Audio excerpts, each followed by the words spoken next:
Chapter 14. Everything seemed to be taking so long today. Was time really in slow motion? Or did everything seem so slow because my pulse was racing so fast?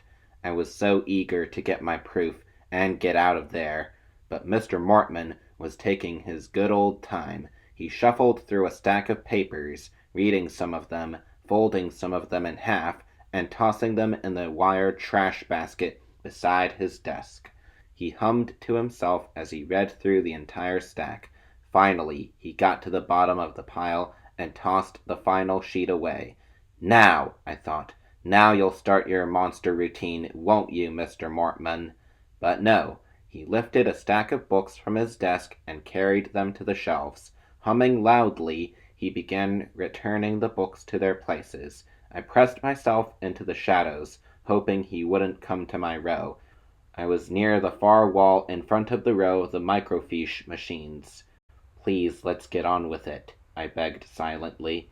But when he finished with the first stack, Mr. Mortman returned to his desk and hoisted up another pile of books to replace.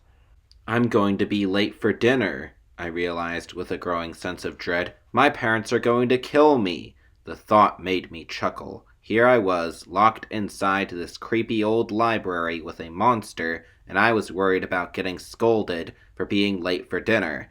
I could hear Mr. Mortman, but I couldn't see him. He was somewhere among the rows of shelves, replacing books. Suddenly, his humming grew louder. I realized he was in the next aisle. I could see him over the tops of the books on the shelf to my right.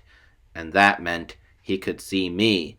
Gripped with panic, I ducked and dropped to the floor. Had he heard me? Had he seen me? He didn't move. I didn't breathe. He continued to hum to himself. The sound grew fainter as he moved in the other direction. Letting out a silent sigh of relief, I climbed back to my feet, gripping the camera tightly in my right hand. I peered around the side of the shelf. I heard his shoes shuffling along the floor. He reappeared, his bald head shiny in the late afternoon sunlight from the window, and made his way slowly to his desk. The clock on the wall ticked noisily. My hand gripping the camera was cold and clammy.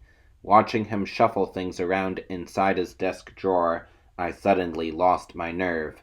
This is stupid, I thought. A really bad idea. I'm going to be caught.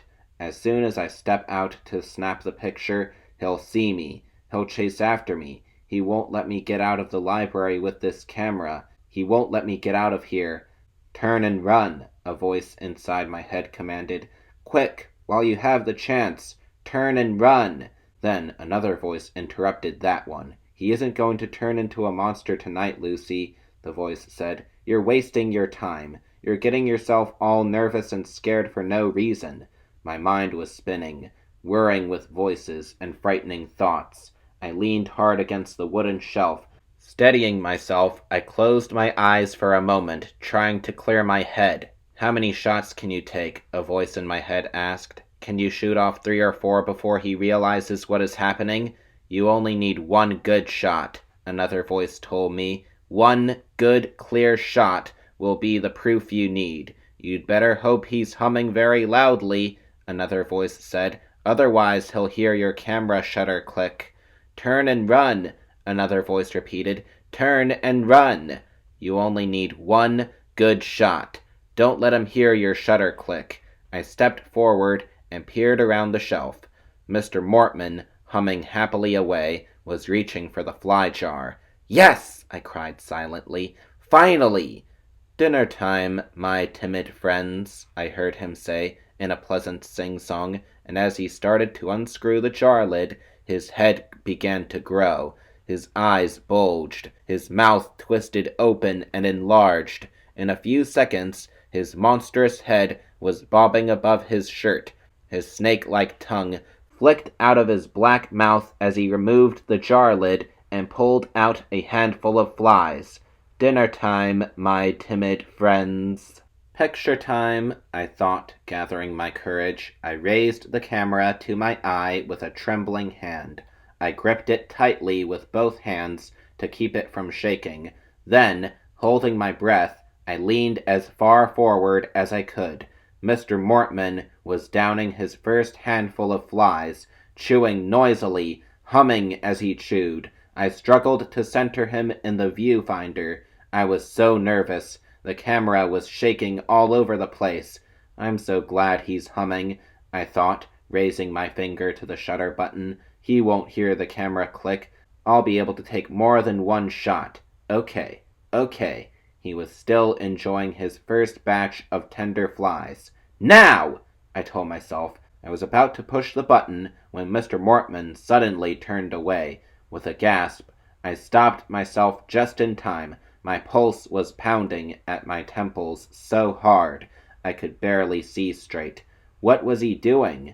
He was reaching for another jar. He set it down on his desk and unscrewed the lid.